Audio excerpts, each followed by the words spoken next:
എൻ്റെ പൊന്നു തമ്പുരാനെ, ഞാൻ സത്യത്തിൽ ഞാനിങ്ങനെ ഇന്ന് കുറച്ച് ജോലിയിലായിരുന്നു. ബാങ്ക് അവധിയായതുകൊണ്ട് ഇന്ന് കുറച്ച് ജോലിയിലായിരുന്നു. അപ്പോൾ അതെല്ലാം കഴിഞ്ഞിട്ട് സാധാരണ 6 മണിക്കാണ് ഞാൻ വിളക്ക് കത്തിക്കുന്നത്. അതിനുശേഷം ഞാൻ ഇന്നിപ്പോൾ 6:30 ഇന്ന് കുളിച്ച് വിളക്ക് കത്തിച്ച് കഴിഞ്ഞപ്പോൾ. എന്നിട്ട് അതെല്ലാം കഴിഞ്ഞ് ശരിക്കും ക്ഷീണിതനായിരുന്നു. എന്ന് വെച്ചാൽ കുറേ വീടിനകമൊന്ന് പെയിൻറ്റ് ചെയ്യുമായിരുന്നു. ആ പെയിൻ്റെല്ലാം കഴിഞ്ഞൊന്ന് അവിടെ എല്ലാം ക്ലീൻ ചെയ്ത് ഞാനും വൈഫും കൂടെ ക്ലീൻ ചെയ്തതിന് ശേഷം പിന്നെ ഇങ്ങനെ വന്ന് ഇരുന്നപ്പോഴത്തേക്ക് ഞാൻ പണ്ട് പച്ചക്കുതിര മാന്ത്രികനോന്നും പറഞ്ഞ് എൻ്റെ ഒരു സ്റ്റാറ്റസ് ഇട്ടായിരുന്നു.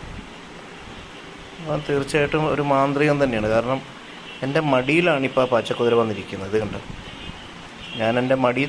ഞാനൊരു കാവ്യമുണ്ട എടുത്തിരിക്കണത്.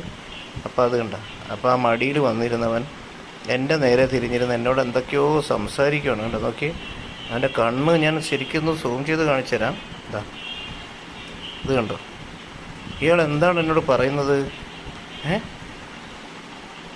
എന്താ എന്നോട് പറയുന്നത്? നല്ലൊരു ഭാഗ്യം തരുമോ തിരുപ്പതി ഭഗവാനെ? ഇത് കണ്ട, അവൻ ചരിഞ്ഞു നോക്കുന്നു. കണ്ട, എൻ്റെ മുഖത്തേക്ക് ചരിഞ്ഞു നോക്കുന്നു. ക്യാമറ എടുക്കുന്നതാണോ നോക്കുന്നത് അതോ എൻ്റെ മുഖത്തേക്കാണോ നോക്കുന്നതെന്ന് അറിയത്തില്ല. ഇത് കണ്ട, അതിൻ്റെ ഇടയ്ക്ക് ഞാൻ എൻ്റെ സിംബൻകുട്ടൻ്റെ ഇവിടെ നിൽപ്പുണ്ട്. ഇവിടെ എൻ്റെ സിംബൻകുട്ടൻ നിൽപ്പുണ്ട്. ഇവിടെ എൻ്റെ സിംബ അവനപ്പോൾ അതൊക്കെ പോയി പുറത്തേക്ക്.